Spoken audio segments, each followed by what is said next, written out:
Good evening बच्चों, आप लोग कैसे हैं?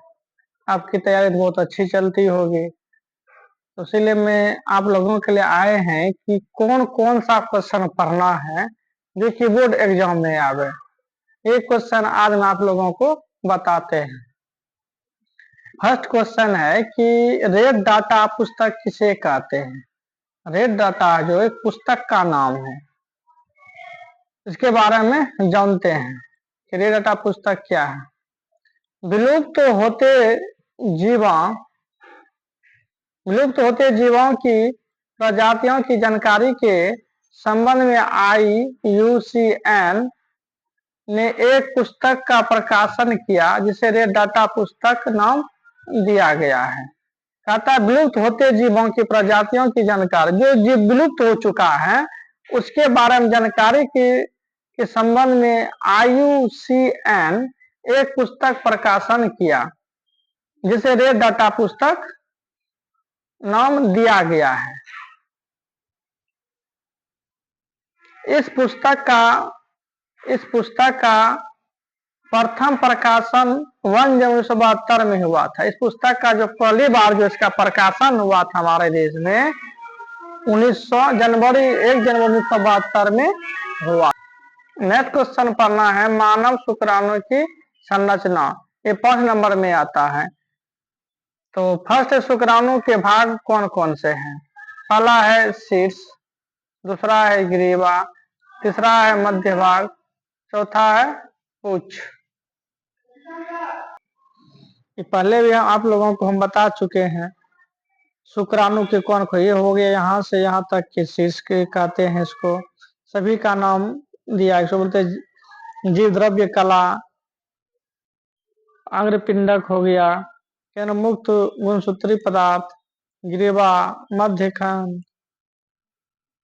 पूछ इत्यादि ये सब है। अब जानना है कि शुक्राणु कहते किसको है। इंग्लिश में बोलते हैं स्पर्म के बारे में। शुक्राणु क्या? शुक्राणु या स्पर्म। मानव शुक्राणु टेडपोल की आकृति लगभग 60 लंबा और गुणित तथा चल नरयुग्मक होता है। ये जो होता है मानव शुक्राणु टेडपोल की आकृति, टेडपोल के आकार का होता है। लगभग कितना लंबा होता है? 60 लंबा होता है, 60 मीटर लंबा होता है। गुणित तथा चल नरयुग्मक होता है। इसे 4 भागों में बांट सकते हैं। ऐसे इसको है जो 4 भागों में बांटा गया है। फर्स्ट में है शीर्ष या हेड कहते हैं। शीर्ष शुक्राणु का अग्र और प्रमुखतम भाग है। शीर्ष का क्या है? शीर्ष ये हुआ शीर्ष शुक्राणु का अग्र और प्रमुखतम भाग है। इस भाग में अंडाकार केंद्रक पाया जाता है। शीर्ष वाला जो भाग हुआ ये अंडाकार केंद्र पाया जाता है। केंद्रक के आगे एक टोपी सहस्रामी प्राकृतिक संरचना क्रोमोसोम पाई जाती है। शीर्ष सहित शुक्राणु का पूरा शरीर झिल्ली से ढका रहता है। तो कहता है केंद्रक के आगे एक टोपी जैसा रहता है और सहस्रार प्राकृतिक संरचना एक क्रोमोसोम पाई जाती है, एक क्रोमोसोम। और शीर्ष सहित शुक्राणु का पूरा शरीर एक झिल्ली से क्या होता है? ढका रहता है। उसी को हम क्या कहते हैं? शीर्ष। और दूसरा है ग्रीवा। ग्रीवा किसको कहते हैं? नेक। यह शीर्ष को मध्य भाग से जोड़ता है। चित्र के माध्यम से आपको अभी दिखाया है तो देख लेते हैं एक बार फिर से।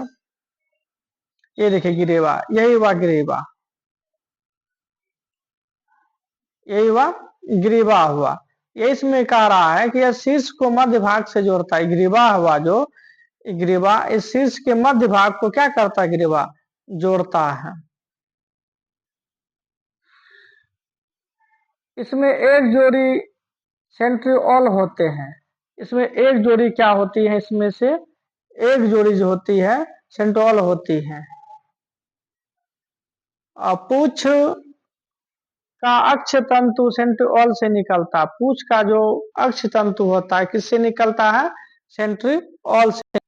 तीसरा है मध्य भाग, मिडिल पीस। इस भाग में अनेक माइटोकॉन्ड्रिया पाए जाते हैं।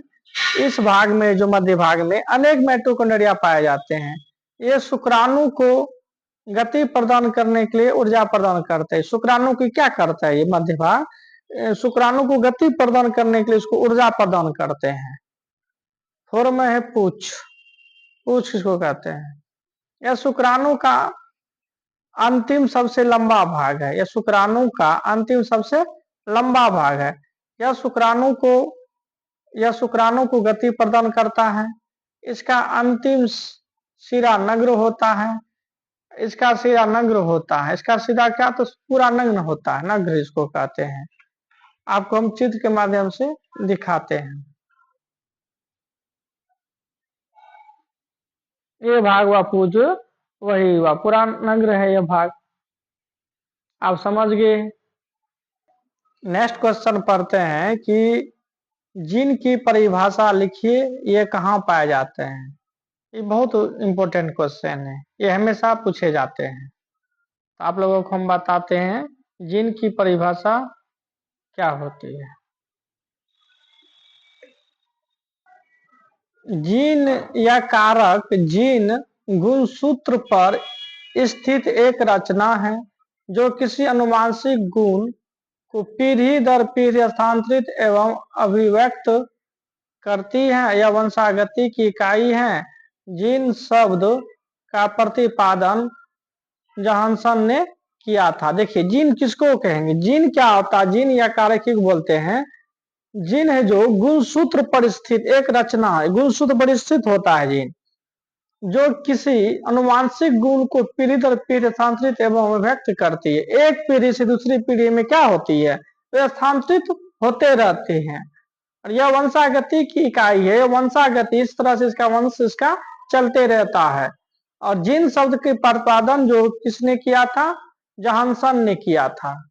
एक व्यक्ति में आता है जीन शब्द का प्रतिपादन किसने किया था, तो जॉनसन ने किया था। आप इसको याद रखिएगा।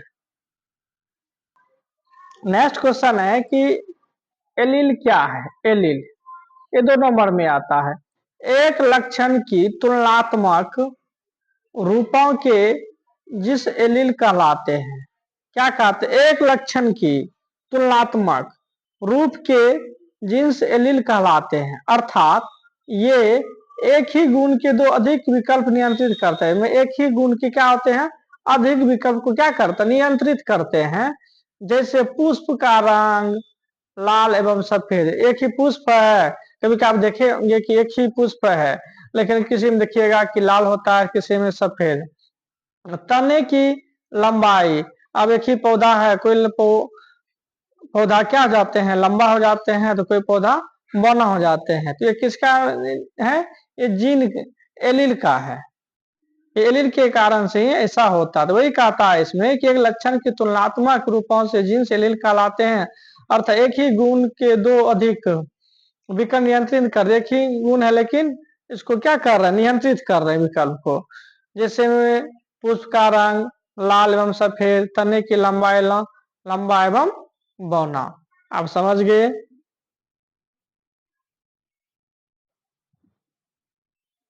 नेक्स्ट क्वेश्चन ये वीवीआई क्वेश्चन है कि धमनी तथा शिरा में अंतर। 5 नंबर में कहीं पूछ देता है, कभी 2 नंबर में, 3 नंबर में, जिससे पूछेगा इस तरह से आप इस तरह से आप पॉइंट इसका लिख सकते हैं। धमनी और शिरा में अंतर देखते हैं।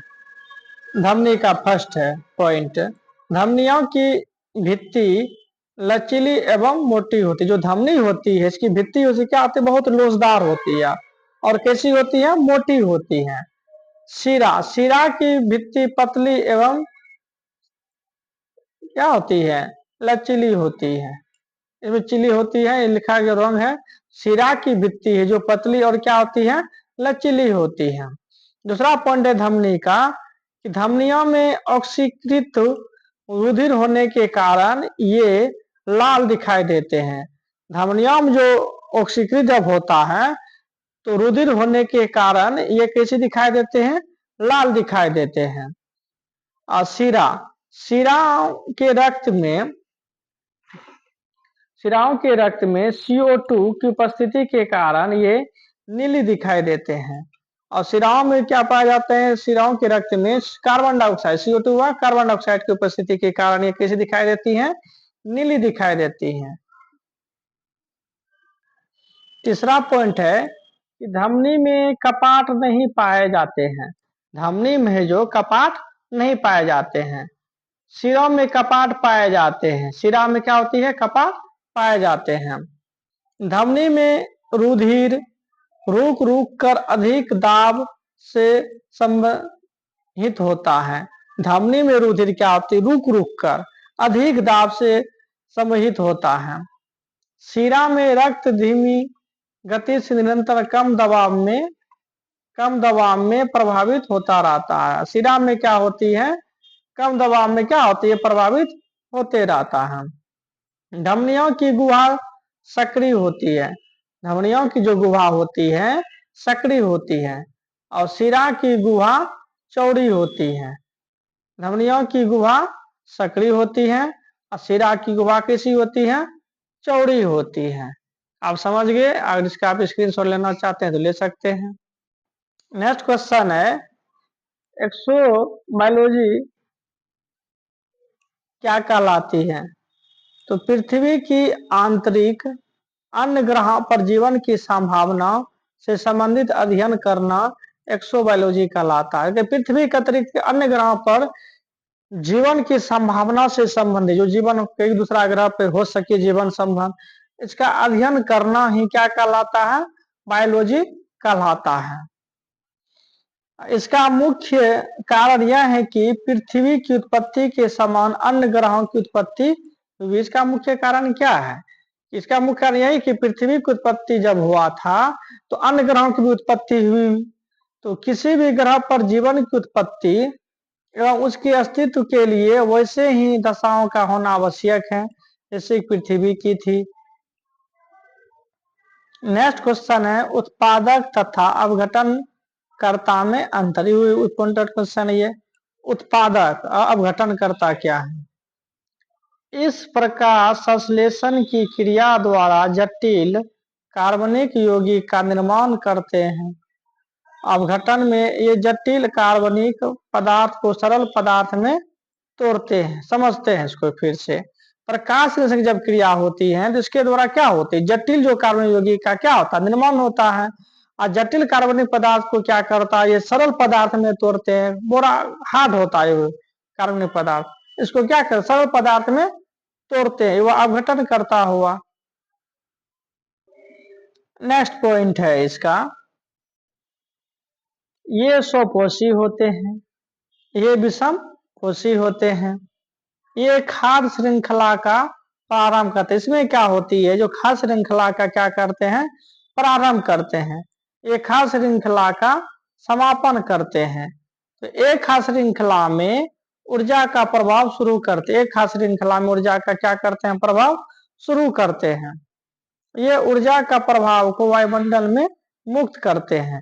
ये ऊर्जा का प्रभाव जब होता है तो वायुमंडल में क्या करें? इसको मुक्त करते हैं। जैसे दिया गया कि एक खास श्रृंखला में ऊर्जा का प्रभाव शुरू करते हैं। उदाहरण दिया गया है हरे पादप और शैवाल है।